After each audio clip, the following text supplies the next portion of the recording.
It started like a celebration. The kind of television moment that producers dream about. Two powerhouse women, two generations of music royalty, standing side by side under the bright lights. On one side, Jennifer Hudson, the modern-day vocal titan, Oscar winner, talk show host, a woman who built her name on resilience and undeniable talent. On the other, Chaka Khan, the queen of funk herself, with a voice so rich and fierce it carved entire eras into music history. The crowd rose the second Chaka appeared. Applause, cheers, that energy that only comes when a true legend walks into a room. Jennifer's smile stretched wide as she opened her arms, practically glowing with admiration. This wasn't just an interview. To Jennifer, this was personal. She'd grown up studying Chaka's voice, tracing her own path through the doors Chaka had kicked open decades before. The stage seemed set for a love letter in real time. But love letters can get messy when pride, pain, and boundaries come into play. Because while Jennifer saw a chance to honor her idol, Chaka saw something else. She saw a younger woman with cameras rolling, a crowd watching, and questions that cut far deeper than they should have. And when those sharp words slipped out, they didn't just sting. They broke something open that could never quite be closed again. This wasn't just an awkward moment. It was a collision between two women who both carried fire, both carried scars, and both refused to bow when lines were crossed. And by the end, that fire pushed Chaka Khan to do the unthinkable: explode on stage and walk out, leaving Jennifer, the audience, and millions of viewers frozen in disbelief. But how did it all go so wrong? Let's go back. Chaka Khan's story doesn't start in glitter. It starts in grit. Born Yvette Marie Stevens on the south side of Chicago, she grew up in a world where survival was just as important as dreams. By her teenage years, music wasn't just a hobby, it was oxygen. She found her way into the Black Panther Party, into activism, into a life where voice and purpose walked hand in hand. And that voice? That once-in-a-lifetime instrument? It was too powerful to be ignored. By the early 1970s, she joined Rufus, the funk band that would catapult her into stardom. Songs like Tell Me Something Good and Sweet Thing turned her into a household name. By the time she stepped out solo, the world was already calling her the Queen of Funk. Her influence wasn't just in her music, it was in her presence.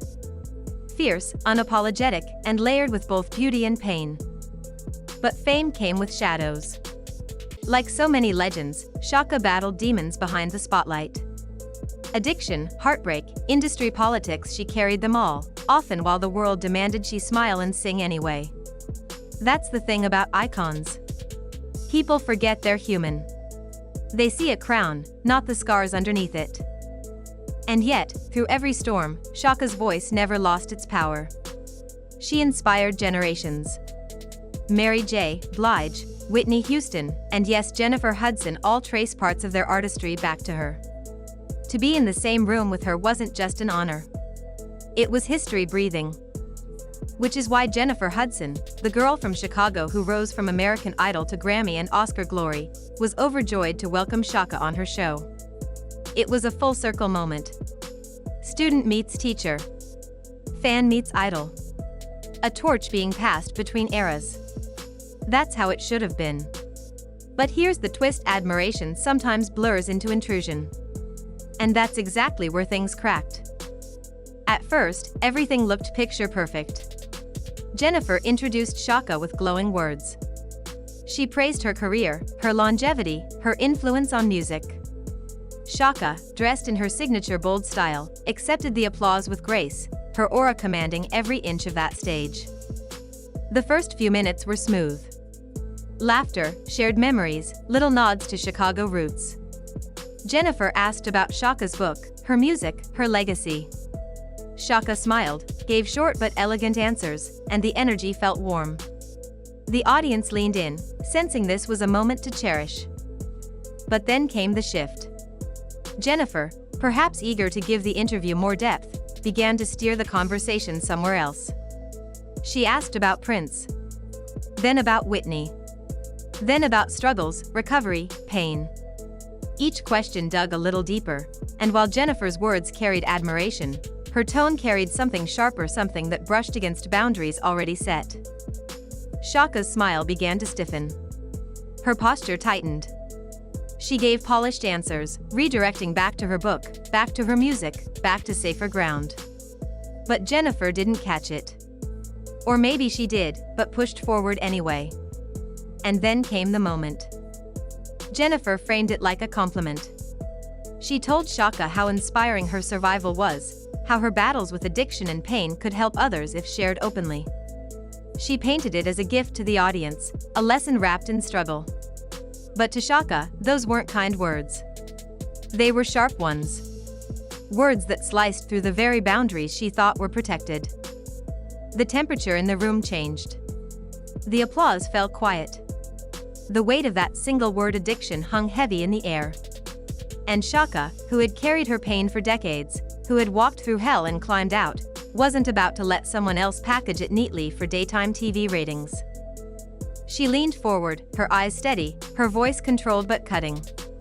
She reminded Jennifer right there on stage, in front of cameras and a live audience, that they had agreed offstage not to go there. That her private pain wasn't meant to be dissected under studio lights. That boundaries mattered, even for legends. The silence that followed was suffocating. Jennifer tried to explain. She said it was about helping people, about inspiring the audience. But Chaka wasn't moved. She saw intrusion, not inspiration. She saw her story being taken and reshaped for someone else's platform. And then Chaka's tone changed. Her calm sharpened into fire.